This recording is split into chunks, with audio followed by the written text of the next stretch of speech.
Bentrovati in diretta su shritalia.com, il canale di informazione che abbiamo riattivato per garantire ogni giorno un quarto d'ora dalle 12 alle 12:15 di informazioni, aggiornamenti ed approfondimenti sui temi del lavoro. Un quarto d'ora per rimanere aggiornati sul lavoro che sta cambiando in conseguenza dell'emergenza epidemiologica che sta colpendo tutto il Paese. Come sempre daremo conto delle notizie dell'ultima ora ed oggi poi vi segnalerò due articoli molto interessanti tratti dal nostro magazine Laborability. Veniamo alle notizie di oggi. Decontribuzione Sud. È uscita nella giornata di lunedì il messaggio INPS numero 72 che interviene a chiarire alcuni dubbi interpretativi sull'applicazione della decontribuzione Sud derivante dall'applicazione dell'articolo 27 del decreto Ferragosto 104/2020. I chiarimenti intervengono per definire le modalità di applicazione dello sgravio per le aziende, l'agenzia di somministrazione, per i marittimi e l'applicazione della misura nella 13ª mensilità. L'INPS precisa infatti che, in considerazione dell'espresso riferimento all'applicabilità della decontribuzione nei soli mesi di ottobre, novembre e dicembre del 2020, l'applicazione dello sgravio sulla 13ª mensilità non può essere considerato interamente sulla mensilità aggiuntiva che viene corrisposta nella mensilità di dicembre, ma esclusivamente in funzione ai ratei maturati nelle 3 mensilità di riferimento. Per cui tutto quello che è stato già disposto dai consulenti del lavoro e delle aziende perché avessero chiuso le paghe prima della data di pubblicazione della circolare, anzi del messaggio INPS numero 72, probabilmente dovrà essere rivisto perché l'applicazione dell'agevolazione non deve comprendere l'importo complessivamente versabile per la contribuzione sulla 13ª mensilità che abbiamo corrisposto, ma esclusivamente sui soli ratei maturabili nei mesi di ottobre, novembre e dicembre del 2020. Per quanto riguarda invece le agenzie di somministrazione, il chiarimento è stato particolarmente importante perché si sofferma sulla impossibilità di applicare tout court l'agevolazione in funzione dell'impresa utilizzatrice, sulla sede dell'unità operativa produttiva della utilizzatrice, perché dice che le agenzie di somministrazione rappresentano il datore di lavoro di fatto dei lavoratori somministrati, pertanto l'agevolazione viene applicata esclusivamente alle agenzie di somministrazione che abbiano una sede nelle regioni oggetto di sgravio, per cui esclusivamente con sede in Abruzzo, Molise e Campania, Basilicata, Sicilia, Puglia, Calabria e Sardegna. Rimanendo sempre in tema previdenziale parliamo di congedo straordinario. L'INPS con la circolare di ieri, la numero 2 del 12 gennaio 2021, fornisce istruzioni meramente amministrative in merito alla modalità di fruizione del congedo straordinario previsto dall'articolo 22 bis del decreto 137/2020, il decreto ristori.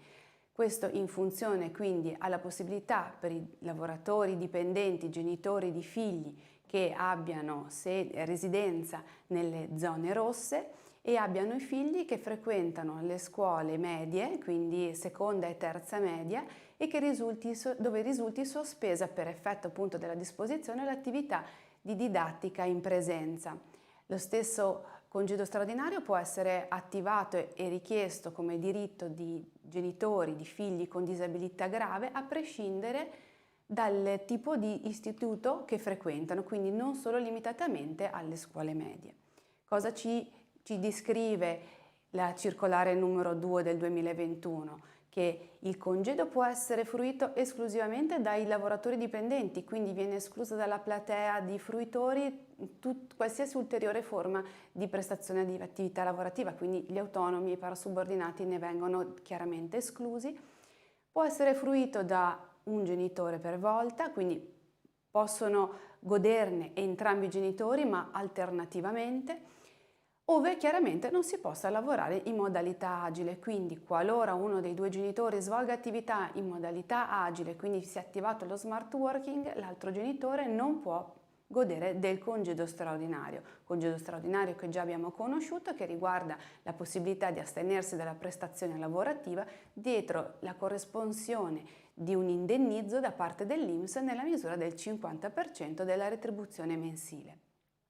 Questo quindi esclusivamente a riguardo della sospensione dell'attività di didattica in presenza delle scuole medie, seconda e terza media, delle zone rosse.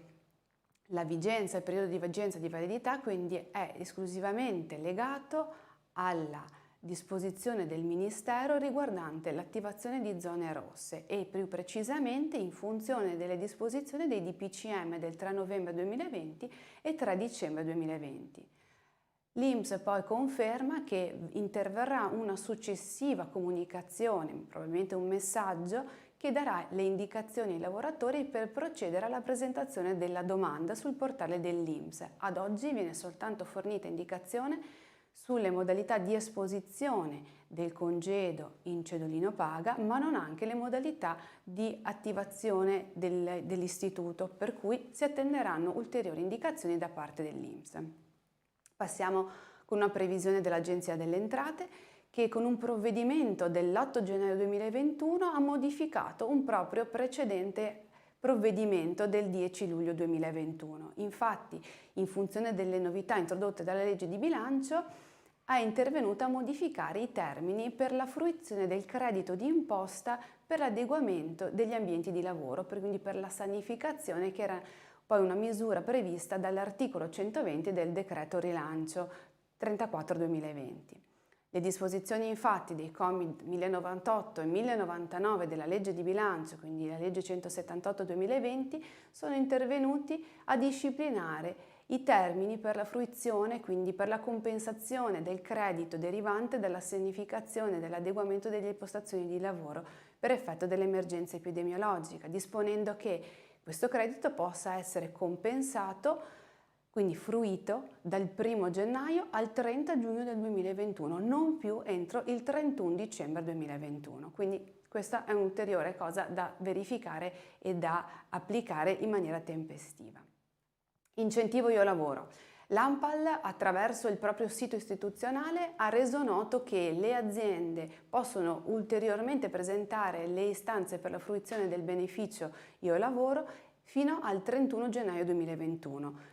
Precedentemente la disposizione aveva dato come termine ultimo di presentazione delle domande il 31 di dicembre. Probabilmente grazie al rifinanziamento dei fondi si è aperta la possibilità per ulteriori aziende di accedere al beneficio e sulla base delle disposizioni già conosciute e note, sulla base della circolare 124 del 2020 dell'INPS, le aziende che sono formalmente rimaste escluse dalla presentazione della istanza nel precedente anno possono, se il rigetto è avvenuto per mancanza di fondi, considerarsi automaticamente in lista per l'attribuzione del beneficio.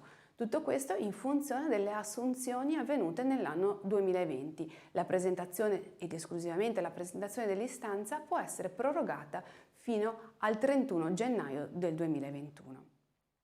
Ritorniamo un attimo ancora sull'INPS, messaggio 5062 del 31 dicembre 2020 dell'Istituto di Previdenza che conferma quello che avevamo già visto e abbiamo anche letto nel Sole 24 Ore, ovvero i controlli che l'INPS ha disposto sugli Uniemens per tutti quei lavoratori che hanno la valorizzazione di un imponibile eccedente il massimale. Parlo di tutti quei controlli che l'INPS ha posto in essere in funzione del sforamento del tetto massimo contribuibile per tutti quei lavoratori che invece avevano un'anzianità contributiva antecedente al 1996.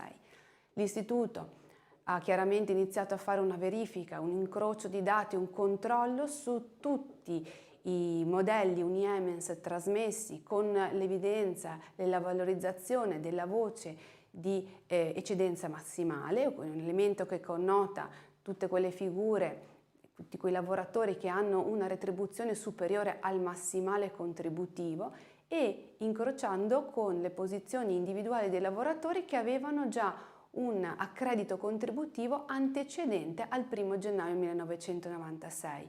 Questi ultimi lavoratori naturalmente non devono avere l'applicazione del massimale contributivo, pertanto l'INPS sta provvedendo a notificare a mezzo PEC una diffida a tutti quei datori di lavoro che invece abbiano applicato il massimale. Questa applicazione del massimale molto spesso non è una colpa del datore di lavoro che non ha avuto modo di applicare correttamente la disposizione normativa, ma molto spesso accade, come abbiamo visto anche con le prime notifiche che sono state trasmesse allo studio, di mancanza di informazione da parte dello stesso lavoratore che molto spesso nel compilare il modello delle detrazioni non ha cura di barrare anche la scelta di anzianità contributiva antecedente al 1996.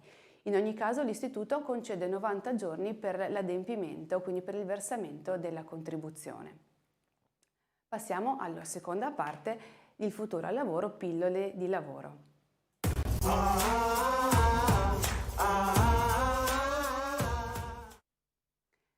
Un'impresa su 5 è impegnata nel diversity management. Questo è il primo dei 2 articoli che vi segnalo oggi. L'ultimo report dell'Istat segnala che è crescente l'intenzione delle aziende nel valorizzare l'inclusione sociale di tutte quelle categorie che per ragioni di diversità, banalmente diversità di età, di sesso, di etnia, di religione, possono venire escluse dall'ambito della socializzazione e l'inclusione sociale all'interno dell'azienda. Il dato che emerge dall'analisi dell'Istat è interessante perché le grandi aziende, quindi quelle con più di 500 lavoratori che hanno sede nel centro-nord Italia, sono quelle più attive. Infatti nel 2019 quasi il 30% delle imprese ha adottato almeno una misura non obbligatoria per forza di legge, con l'obiettivo di gestire e valorizzare la diversità tra i lavoratori legate a genere, etnia, religione e disabilità. Mentre il secondo articolo di oggi riguarda una modalità di incentivazione, di valorizzazione dei negozi di lusso che per riuscire a fornire un servizio ancora più efficiente si sono organizzati con Tender, un'app che funge da collettore tra l'attività di vendita diretta in boutique o con l'e-commerce degli stessi brand con il cliente, con l'utilizzatore finale. Chi consegna è uno style rider, quindi un fattorino con competenze anche in ambito di vendita, proprio per riuscire a garantire il servizio a 360 gradi per il consumatore finale.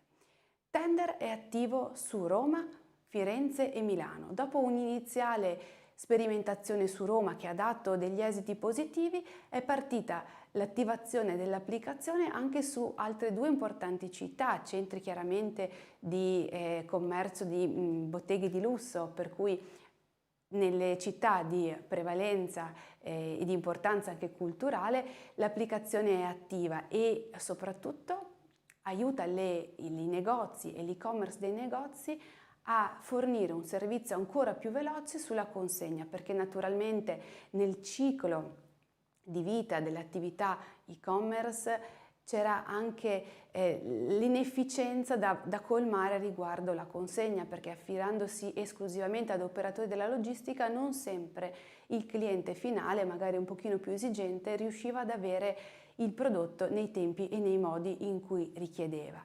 Per cui la parte debole, che era rappresentata essenzialmente dalla consegna, ora viene colmata da questa nuova modalità di consegna che riesce a garantire addirittura la consegna il giorno stesso e nei fine settimana dei prodotti delle boutique. Vi ricordo che per ogni giorno, ogni settimana su laborability.com trovate tantissime novità e tantissimi articoli, anche ulteriori rispetto a quelli che vi ho detto. Inoltre si possono scaricare degli utili ebook come l'ebook sullo smart working, la malattia, la maternità ed altri argomenti, ebook che si possono consultare in ogni momento perché sono scritti in maniera molto chiara e possono essere fruiti da tutti. Vi lascio con gli ultimi aggiornamenti riguardanti i webinar. Oggi, e vi darò conto a breve, si parlerà di procedura di riduzione del personale con Elisa Pavanello e Sergio Turchetto, mentre domani per il ciclo React ITA 2021 si parlerà di procedure di pensionamento, scivoli pensionistici, con accenni anche su contratto di espansione e fondo nuove competenze. Oggi si parlerà quindi di tutte quelle misure che al termine del divieto di licenziamento attualmente fissato per il 31 marzo del 2021 le aziende potrebbero dover porre in essere per ristrutturare e riorganizzare la propria attività lavorativa. Quello che vuole essere l'appuntamento di oggi è il primo di 2 incontri, ma vuole fissare tutti gli adempimenti che occorrono per attivare una procedura di mobilità, per cui cosa scrivere nella lettera di apertura della procedura, come applicare le griglie di selezione del personale, come scrivere la lettera di recesso. Queste erano le notizie di oggi. Il prossimo appuntamento con il TG Lavoro dalle 12 alle 12:15 è domani. Grazie.